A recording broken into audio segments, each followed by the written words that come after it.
হলো আমাকে আপনাকে ইমান নিয়ে ইসলাম নিয়ে বাঁচতে হবে নাকি? ঠিক। ইমান এবং ইসলাম নিয়ে বাঁচতে হবে এবং ইমান। কুমিল্লার মনোহরগঞ্জ উপজেলায় ইসলামী আন্দোলন বাংলাদেশ মনোহরগঞ্জ উপজেলা শাখার আয়োজনে এক ইফতার মাহফিল অনুষ্ঠিত হয়েছে। জয়েন্ট সেক্রেটারি মাওলানা হাবিবুর রহমানের সঞ্চালনায় আয়োজিত ইফতার মাহফিলে সভাপতিত্ব করেন মাওলানা নোমান আহমেদ। পরে কথা হলো আমাকে আপনাকে ইমান নিয়ে ইসলাম নিয়ে বাঁচতে হবে নাকি? ঠিক। ইমান এবং ইসলাম নিয়ে বাঁচতে হবে এবং ইমান ইসলাম নিয়ে কবর যেতে হবে। আল্লাহ পাক আমাদেরকে তৌফিক দান করুন। আমিন। অল্প সময়ের ভিতরে আমরা ইন্তজার করেছি, আয়োজন করছি।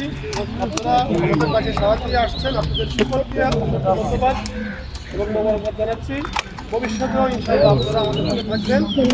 আমরা যেন এরকম আপনাদেরকে নিয়ে একসাথে বিভিন্ন সময় করতে পারি। আল্লাহ পাক আমাদেরকে তৌফিক দান করুন। আয়োজিত ইফতার মাহফিলে প্রধান অতিথি হিসেবে উপস্থিত ছিলেন মাওলানা শরাফত করিম, ইসলামী আন্দোলন বাংলাদেশ কুমিল্লা জেলা দক্ষিণের উপদেষ্টা। বিশেষ অতিথি হিসেবে উপস্থিত ছিলেন মোহাম্মদ শহীদুল্লাহ ভূঁইয়া, সদর কুমিল্লা দক্ষিণ জেলা, মোহাম্মদ নেসারউদ্দিন সুমন, সভাপতি ইসলামী আন্দোলন বাংলাদেশ খিলা ইউনিয়ন। সেখানকার প্রতীক বলা যায়।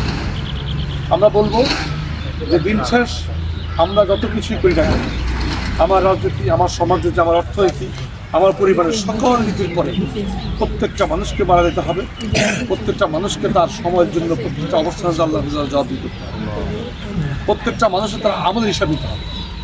আমি দুনিয়াতে কি করলাম না করলাম সবাইকে আবারও আহ্বান জানাবো এবং ইসলামী আন্দোলনের পক্ষ থেকে আজকের এই প্রোগ্রামে যারা আসছে সবাইকে মোবারকবাদ জানাই।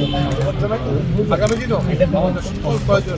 ডাক্তার হেলাল মাহমুদ, উপদেষ্টা ইসলামী আন্দোলন বাংলাদেশ মনোহরগঞ্জ উপজেলা উত্তর, মোহাম্মদ সালাউদ্দিন ভূঁইয়া, ছাত্র ও যুব বিষয়ক সম্পাদক মনোহরগঞ্জ উপজেলা উত্তর, প্রচার সম্পাদক সানাউল্লাহ খন্দকার, দপ্তর সম্পাদক রবিউল, সদস্য ডাক্তার আহসানুল্লাহ, হাজী আব্দুল জলিল, মোহাম্মদ নাসির উদ্দিন প্রমুখ।